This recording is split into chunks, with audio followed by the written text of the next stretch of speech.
And we are live. Sam and Joe back with you, and the UFC is back in England. Looking forward to this weekend's fights. And me and Joe are both excited because we sat through the night in Manchester last July for that early morning ring walk of Leon Edwards and getting out of the arena at 9 a.m. in the morning. But Joe, we're back. We're back on a UK time zone. All is good in the world. Plenty of fights. The card stacked with some UK talent, and it all kicks off at a prime time, 5 o'clock for the early prelims tomorrow night, right through your evening. So absolutely perfect Saturday evening.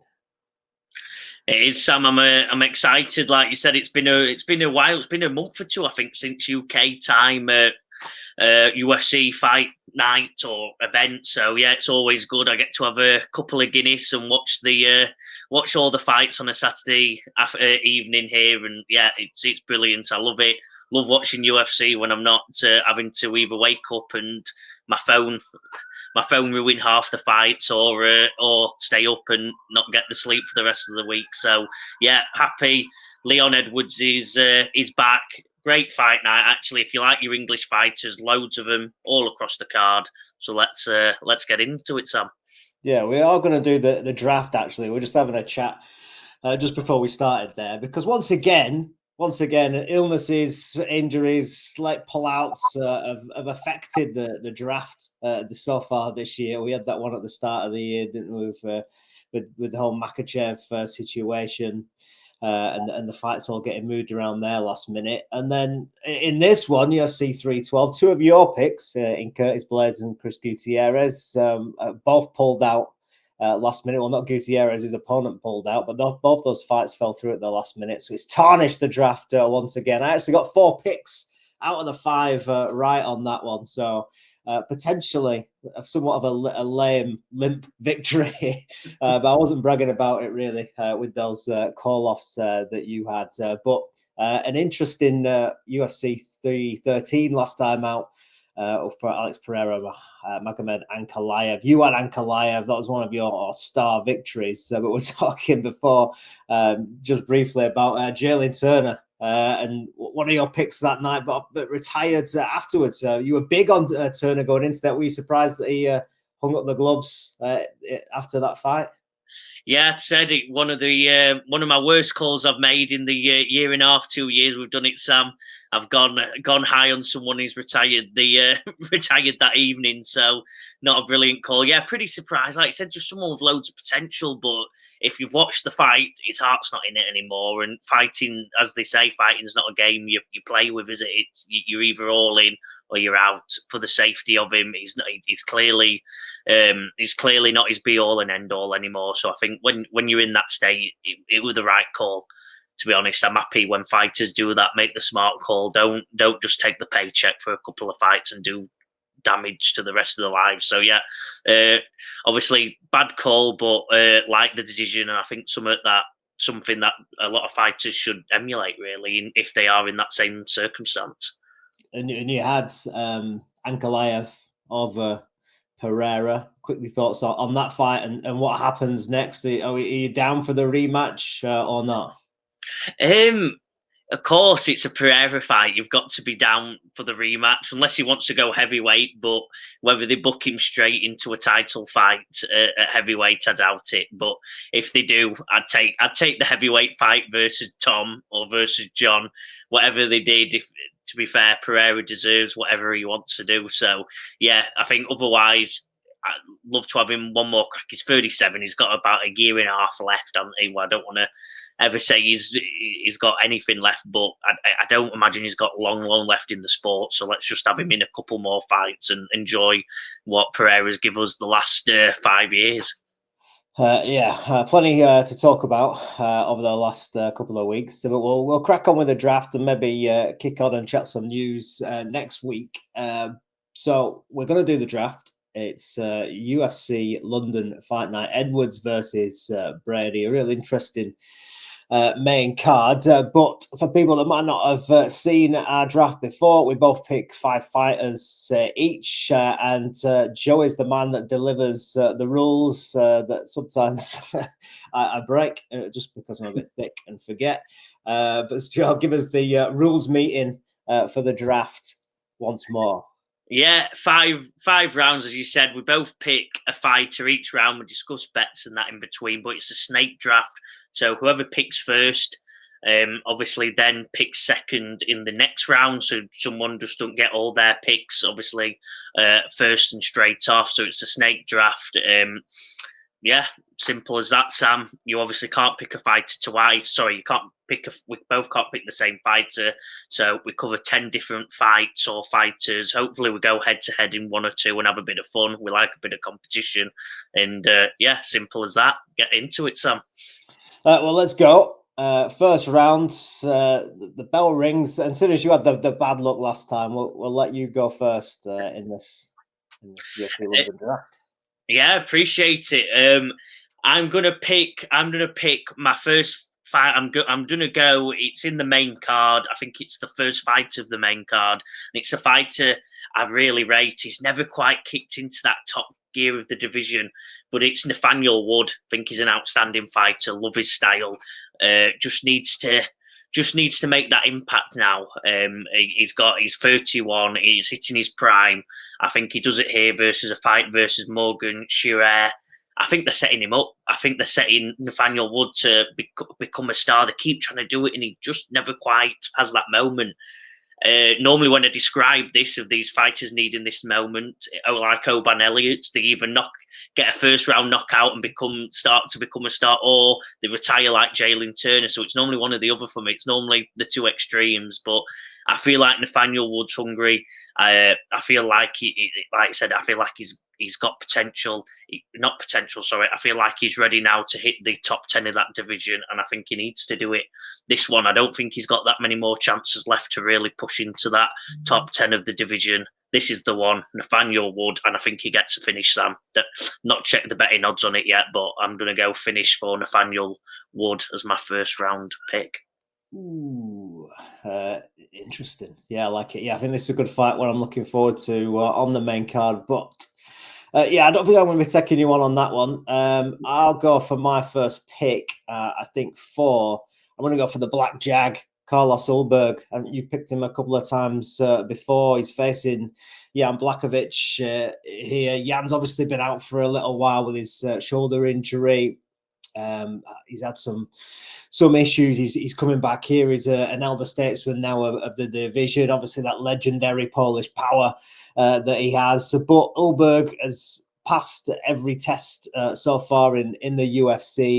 He was chinned on his debut, but since then has learned the lesson from that one, and he's looked good every time. And he's kind of growing in stature with every fight. He's got the speed and the athleticism advantage here of Jan. He's obviously a really top level skilled kickboxer, and coming up against Jan Blachowicz, he's 42 years old now. He's been out for quite a while since he fought Alex Pereira back in July of 2023. He's had his injury problems with that shoulder injury. Obviously fought for the vacant title against Ankalaev before, and I suppose that maybe we saw him against Pereira. He does have decent grappling, Jan, and potentially, he could use it to good effect against someone like Ulberg. We saw him do it against his City kickboxing teammate in Adesanya when Adesanya moved up to fight for that light heavyweight title. But I think it's Ulberg's time now, and I think he's just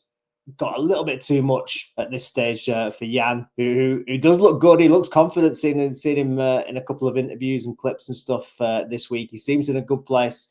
Jan Blachowicz talking about getting a rematch with Ankalaev, off the back of this win and fighting for the title next. But I just don't see it. I think Ulberg's on that way up, and I'm going to go for him to get the victory in that co-main event.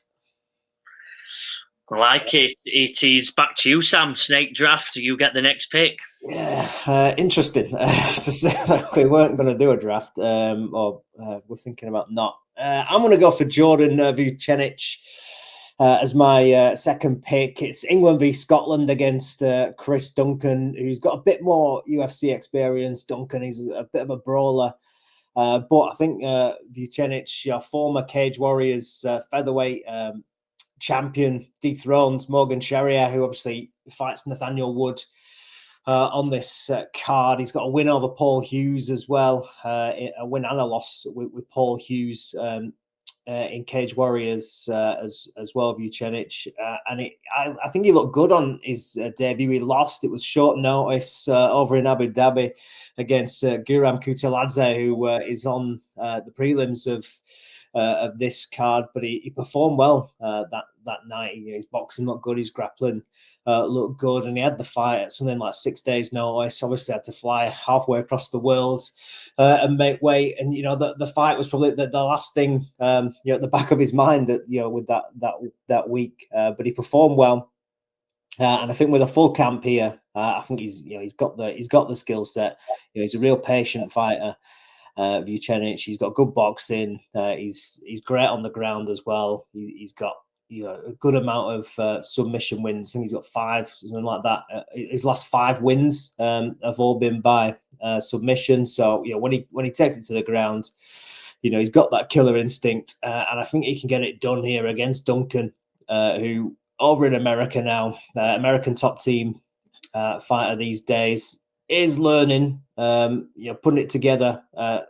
Chris Duncan, I've seen a couple of interviews with him this week, and he feels like he is getting it together a little bit more now. He got the win last time out in Paris in the first round, submitting Orki, a Gilly in the first round that he got there. Was choked out by Manuel Torres before that, and a couple of decision victories that opened up his UFC career. So he's got that little bit more octagon experience, Chris Duncan, but I think Vucenic could be something special in this weight class. So despite losing his debut, it was short notice, full camp.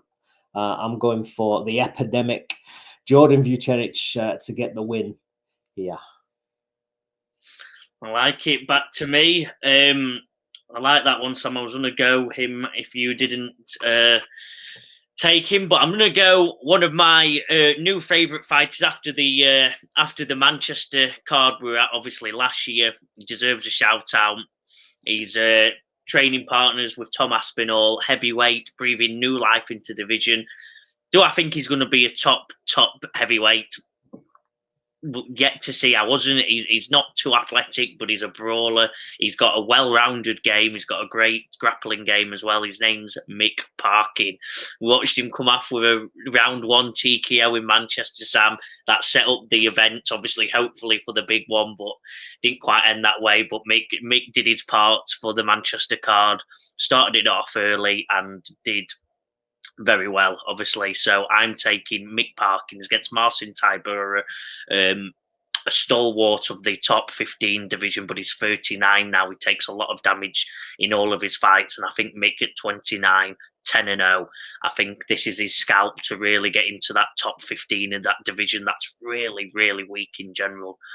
So I think Mick gets the win here. He's 10-0. Let's make it 11-0, Mick. And yeah, Marcin Tybura is coming at the end of the career. I think if he wins, they might give him one last good fight, but I think Mick's got enough now to break into that top 10 of that heavyweight division and just breathe some life other than obviously Tom Aspinall and that into that division, into the lower end of that top 10, because there's got a couple in the second. Obviously, you've got Tom, but we've not had loads of new fighters. That 5 to 10 is just full of ones we've seen now for 5 to 10 years. So I'm excited about Mick Parkin.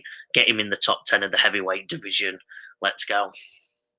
Yeah, no, hoping Mick does the business and gets a win. And yeah, I think you're right there.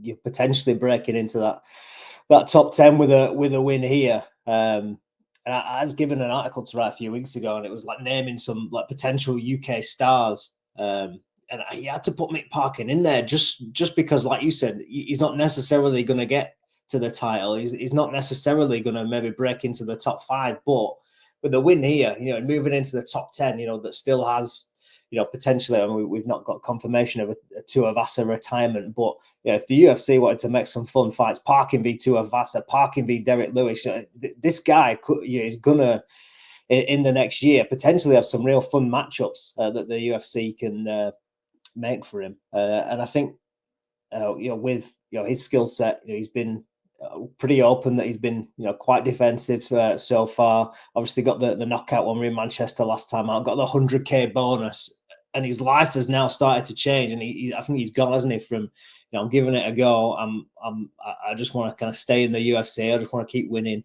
and kind of grinding out wins, and now the door is flung open for him that he could potentially have some real good matchups in the next 12 months. So yeah, fingers crossed that Parkin gets it done again, because Tybura, he's getting on a bit now, as you said, but he is kind of a bit of a prospect killer at times. So hopefully, if you can pass Martin Tybura at this stage, then that's a real solid test. And let's hope that Mickey P does the business this weekend.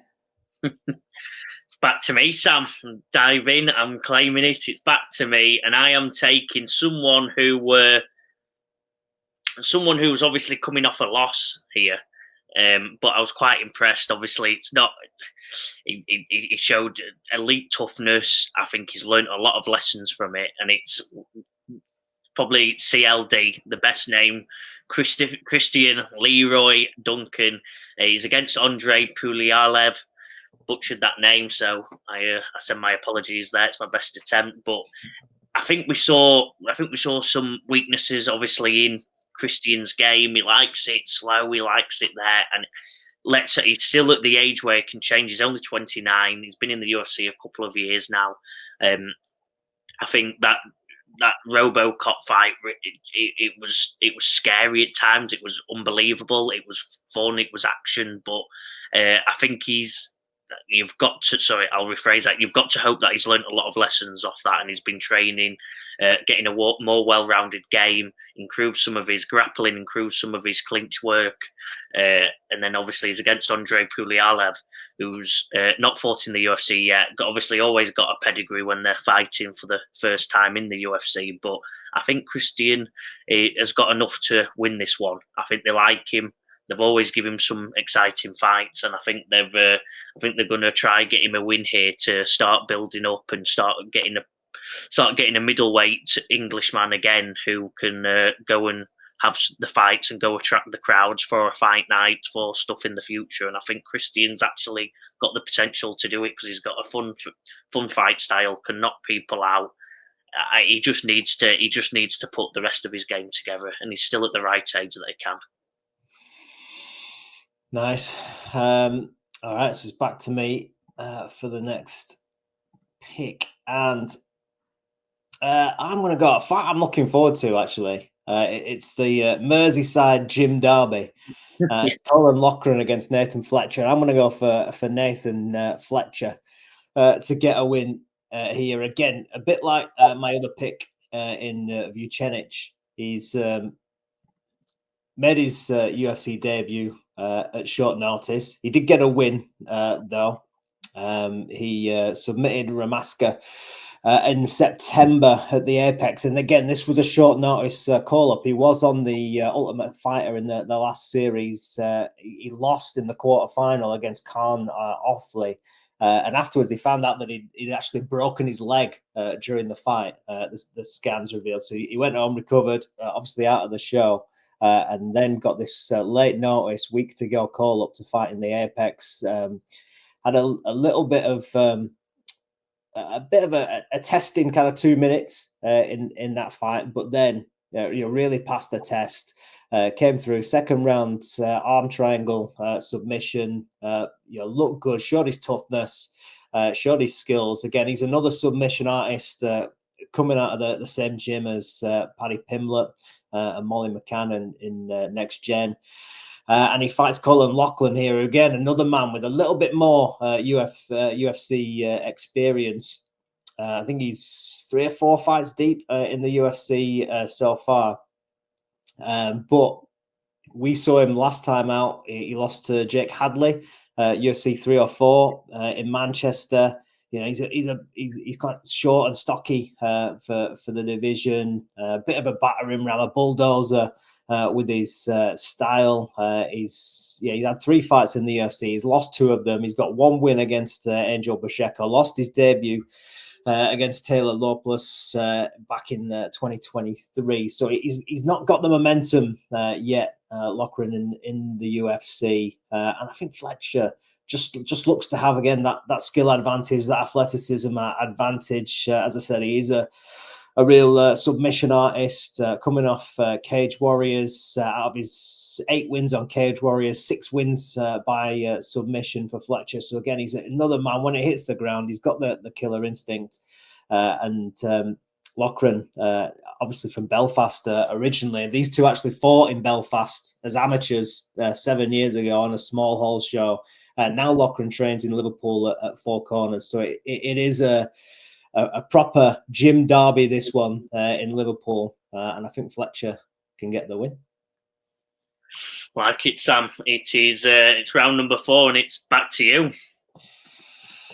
You know, I'm gonna go wild on this one. I'm gonna go for a guy that I have a pick for or against, depending on what weight class he's in. And the fact that this is back at 170 means that I am chancing Kevin Holland getting a win in 2025. Come on, Kev. I just like Kevin Holland at 170, and he's facing Gunnar Nelson. You couldn't get to more opposed fighters when it comes to activity. Ridiculous stats when you look at it. The fact, I think, since Gunnar last fought, I think Kevin Holland has fought something like 7 times. Gunnar Nelson, not really that active anymore. 3 fights ago, he fought Leon Edwards at the O2 in London in a headline slot, and the stat is ridiculous. Something like, since then, Kevin Holland has had 22 UFC fights since that point. So we know Kevin Holland, he likes to be out, he likes to be active. He doesn't really care, who he's fighting, what weight class he's fighting at. He'll take the fight. Obviously, he fought Kamzat in that kind of stupid catch weight at the last minute, lost there. But his little run at 170 wasn't too bad. He was 4-3. Obviously, again, he had the activity. He beat the likes of Alex Oliveira. He knocked out Ponzinibbio. He submitted Michael Chiesa. So it's a good grappler at 170. And I think it's at 185 where he struggles. He fights some of those guys like Derrida, like Delidze, that are just too big for him, especially when he's flitting between weight divisions, and he's still got an eye on making 170 at times. So I think if it's Kev Holland 185, it's a big red X for me. But if he's at 170 against the right opponent, I think he can win. And those defeats, at 170 were against, Stephen Thompson a couple of years ago when, Stephen Thompson was, still a bit more active, still looking good, against Jack Della in a split decision. So the next title challenger, that kind of defeats age well. And against Michael Page, who, as we've seen, has proved a hard puzzle for everybody so far. Only Ian Gary defeated him, but he made light work of Shara Bullet. Kev Holland couldn't really get a read on him. It's been a bit more of a defensive Michael Page that we've seen in the UFC. So his 3 defeats at 170, are against elite strikers. And Gunnar Nelson, for me, just he's a good grappler. Has that low karate stance, so he's going to be hittable. He's going to be open. Potentially, he gets into the ground, and we know Holland is susceptible to good grapplers. But I think that, again, is more at 185. I think at 170, it kind of holds up. His defense holds up a little bit more. So I'm going to go for Kevin Holland to get a win in London against Gunnar Nelson, who does like fighting in London. I think he's got a good record in London as well. But I think Kevin Holland, 170, gets the job done. And he needs a win as well. That's my other thing. That I think the UFC like Holland. The fact that he's a popular kind of name or was. given podcast appearances. But he's a guy that they can throw out there. He's a bit of a name, and I think if he goes on too much of a slump, that disappears. So I think they try and throw him a bone every now and again, and I think this is a bit of a bone for him at 170. That Gunnar Nelson hit a ball, getting on a bit, inactive, and I think Kev Holland can do the job. Sam, we're going against each other. You set me up. I wouldn't go on there, but I'm having it. I'm having Gunnar all day long. I'm like you said, Kevin on this show's been it's been one that we've had some fun with over the 2 years. He's been up, down, left, right, hasn't he? And he's impossible to predict. We've said it every time, and I think Gunnar Nelson's grappling. There's a clear game plan with Kevin. Don't get into a daft jiu-jitsu role. Obviously, be careful on the stand-up. He's got obviously very fast, a bit of power in his hands as well. But I think Gunnar can stay on the outside, and then I think he's going to get in. It might end up being a boring fight. Kevin will try to create these crazy scrambles to get out of it and maybe chuck up a submission or two. But I think Gunnar's jiu-jitsu will hold up strong. And I think Gunnar Nelson goes on a run. He's had again, I use that word potential a lot. Gunnar were one of them that they thought would have a chance at that top level. Through inactivity, as you said, he's never quite pushed into it. He's lost against Leon, who was his other loss again in 2019. He'd lost Gilbert Burns and Leon both in 2019, but then he's won twice since. He's back now. He says he wants to be fighting more often. I think I'm not a Kevin Holland fan anymore, Sam.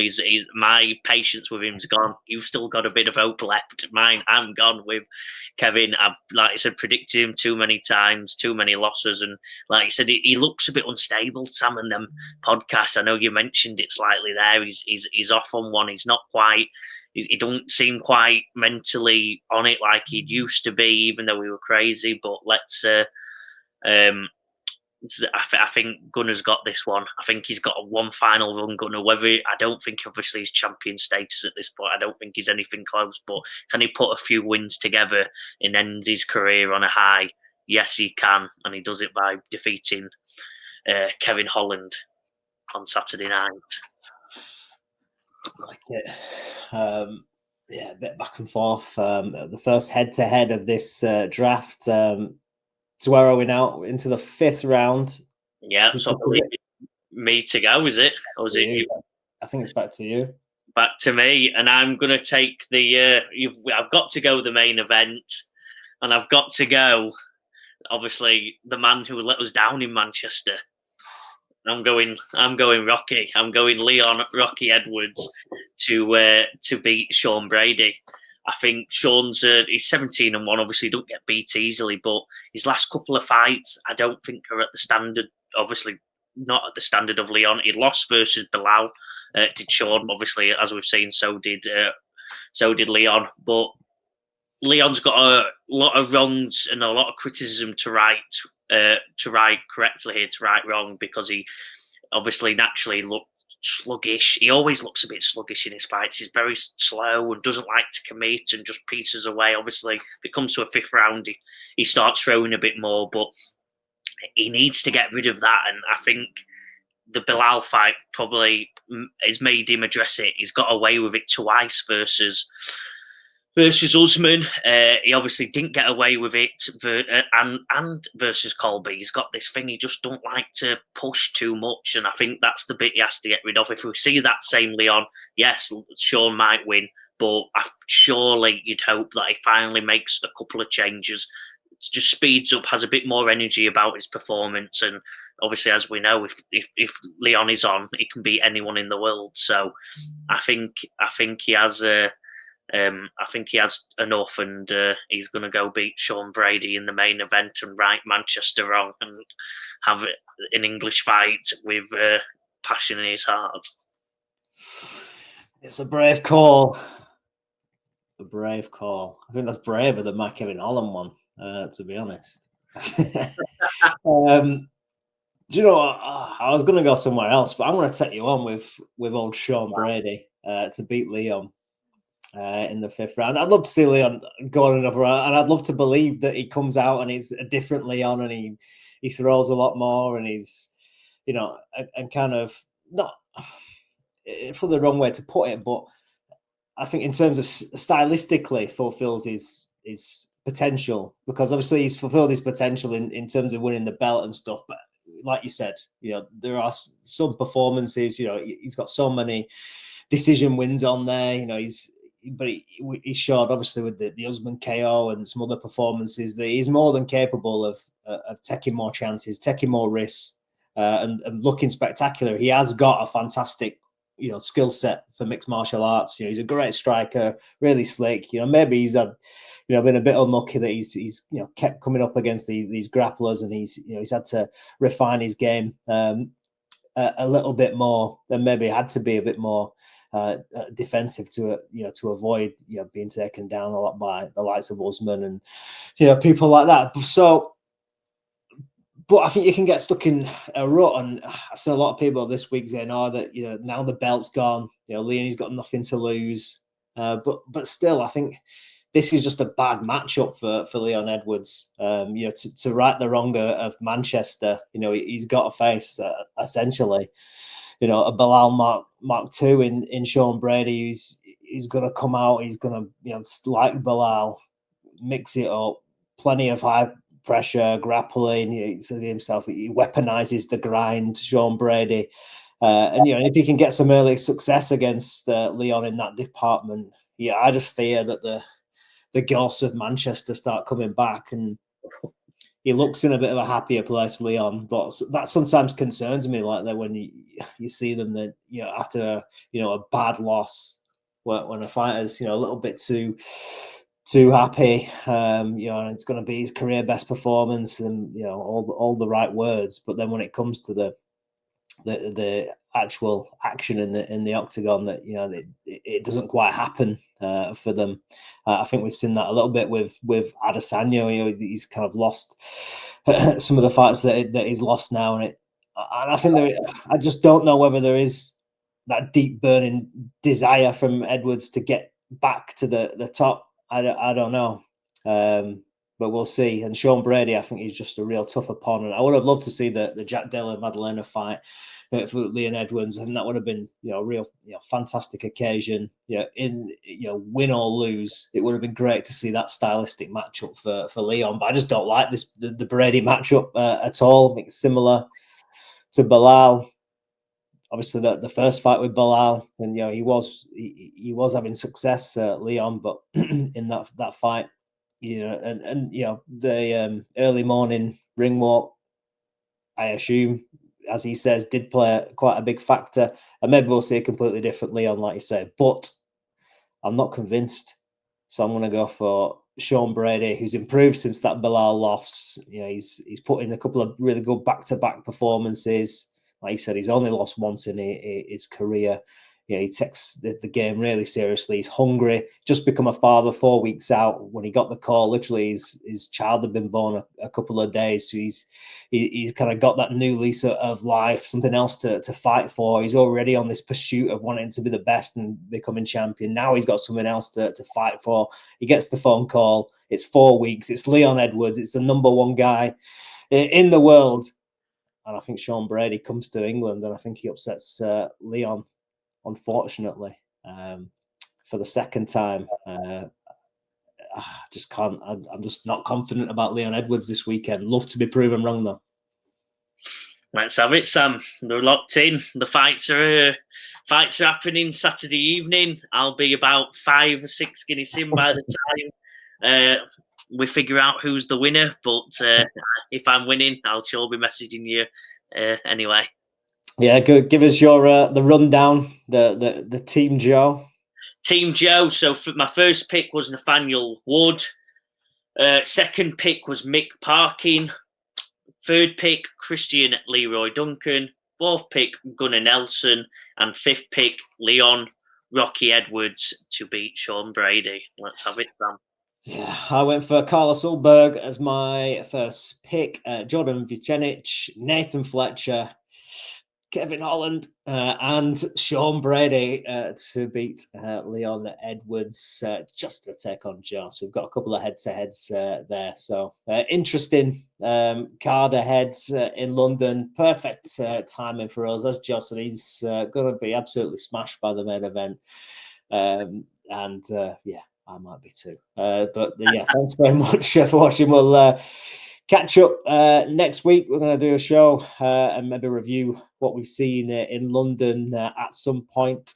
Date and time to be decided. It could end up being the Pissed Up podcast review, potentially. Potentially, if Joe wins, he might be coming on. If he's 4-0 down, we won't see him. But yeah, we'll see. But until next time, enjoy the fights. UFC London. We are